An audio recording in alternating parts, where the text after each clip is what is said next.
Hello, good morning. Today is October 28th, I believe. It is Saturday, and I'm at my local library waiting for it to open.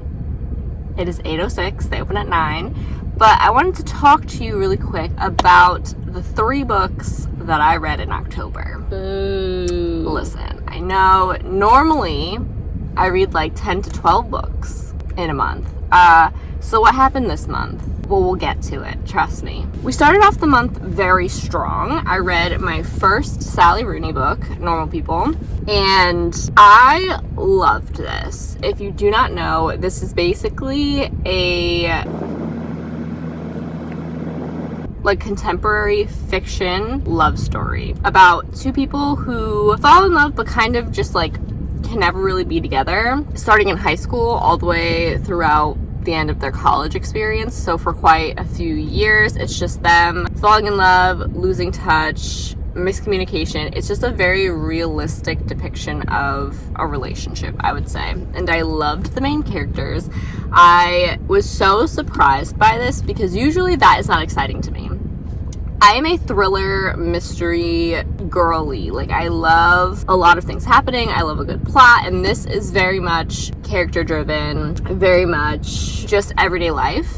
But I was so hooked and I was so into it, and I read it in 2 days, and it was so beautiful and amazing, and I loved it so much. So I highly recommend, if you haven't read Sally Rooney yet, she has a couple books out, I would just try it and see if it's for you, because surprisingly it was also for me. So yes, this was the beginning of the month. I read it very quickly. We started off strong. I was so ready for a good reading month, but then my extensive notes, let me move them.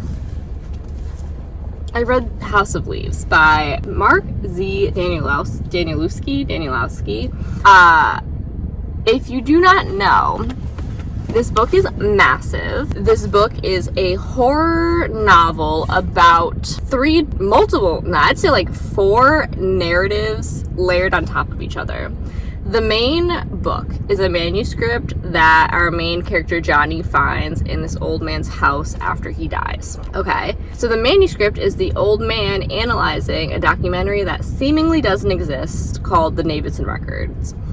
This Navidson record is about a family moving into a house that is bigger on the inside than it is on the outside, and them just basically losing their minds in this house, while this old man loses his mind analyzing this movie, while this young kid who finds the manuscript loses his mind analyzing the footnotes that the old man wrote and the manuscript that he wrote about this movie that doesn't exist. And then you have the editors that this young boy sends the book to eventually, who also are writing notes on everything that's going on and all the footnotes and everything like that. I technically did not finish this. I have probably 200 pages left of this book. Technically, I do not know what the ending is, but while I was reading this, I wanted to read this in 24 hours. This book is definitely probably over 1,000 pages long now that I'm thinking about it. I don't know if it's physically possible for me to read a full book this size in 24 hours. I'm not sure, especially with the subject matter, especially with the tone of it, especially with the atmosphere. This was not a good decision on my part. I understand this, okay? I am fully aware that I made a mistake and that I am now paying for the mistakes that I made. I got so deathly ill trying to read this book, and I could not figure out what was going on. I went to the hospital because I thought my appendix was bursting. Turns out it was just a viral infection destroying my body. But technically the book is not at fault. Technically I just somehow coincidentally contracted that at the same time, literally the same night as reading this book.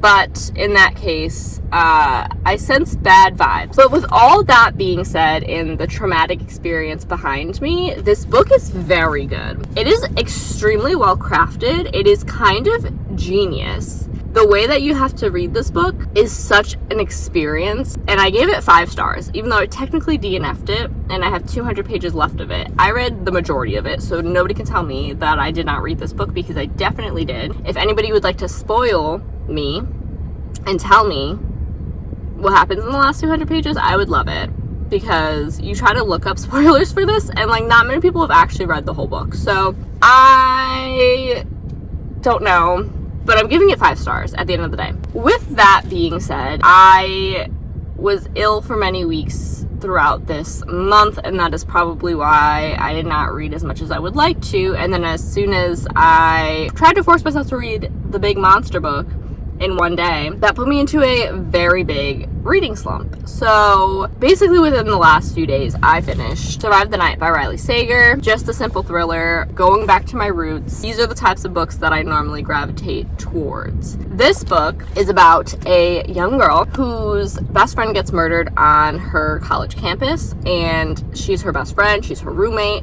She feels very, very guilty that her best friend has been murdered by the campus killer, which is the serial killer going around this campus killing young girls, right? So in the mix of her guilt about her friend being murdered and everything going on, she decides, I need to go home right now. I cannot be on college, I cannot be on the campus, like it's too much for me, which we get it, girl, like we understand, we're with you, that's horrendous. This is during the 90s.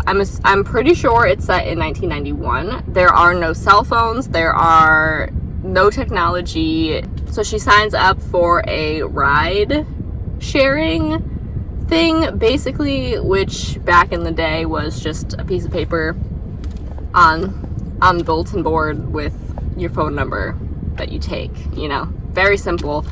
She puts it up, she says, I need a ride home right now. And a kid is like, perfect, I'm going right there. And she said, you seem like a serial killer. What are you doing? And it's basically their drive home, her thinking that he is a serial killer, but her not really knowing. And this book was interesting. I've read many a thriller, and I think if you read many thrillers, this book is not going to hit the same way. I think this is definitely like a beginner thriller book, definitely. It's good because there's only like a few locations. They don't really do many things. They're mostly in the car, the whole book. And main character is obsessed with movies, so if you like old movies, like classic movies, you would love this book. She does a lot of references to old starlets and just lots of stuff like that. But I think this book was interesting. I enjoyed it because I like the main character's perspective. I don't like her decisions. The entire book, I could not really fathom what she was thinking, but if you take into account the time that she was in and the limited resources she had, like I get it. Like it's okay, but I don't know, especially after reading Behind Closed Doors. If you read that book and you read how a man can really manipulate your perspective to just corroborate his craziness, I understand some of the decisions she made, but most of them I do not understand. There are 2 big reveals in this book, like 2 main plot twists, and the first plot twist I did not see coming at all. I thought it was very good. I was like, wait, what? Like, I kind of saw that something was fishy, but the actual twist I did not get, which is it's surprising for me. I usually get every single twist and it's annoying. Second twist I definitely got, purely by, like, deduction.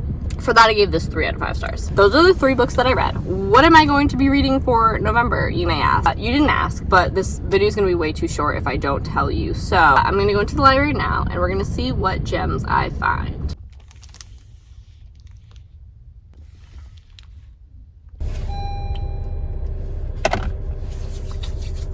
Okay, so I got the goods. Very exciting. This one, enough said, been wanting to read this, and I want to read it in 24 hours and do like a 24-hour reading challenge. I think that would be fun. Then I got thrillers that are often recommended to me on TikTok. So we got The Chain by Adrienne McKinney. We have My Lovely Wife by Samantha Downing. And then we have The Last Mrs. Parrish by Liv Constantine. So those are the thrillers that I want to read, and I want to do a reading vlog for those 3 because TikTok has recommended them to me. When I was in high school and a younger child, I was very obsessed with BookTube, and one of the girls on BookTube read this book and said it was super scandalous because it's about incest. So it's like kind of a classic disturbing book about like abuse. So I have Flowers in the Attic by V.C. Andrews. And then I want to do a Who Did It Better, the book or the movie. So I have Gerald's Game by Stephen King, which I have not read or watched before. So interesting. Those are some of the books that I'm going to be reading in November. Very exciting. Very exciting. I'm gonna go disinfect those and get to reading. I'm very excited. Who else is excited for me? It's gonna be such a good reading month, and that's all I can say. Thank you so much for watching.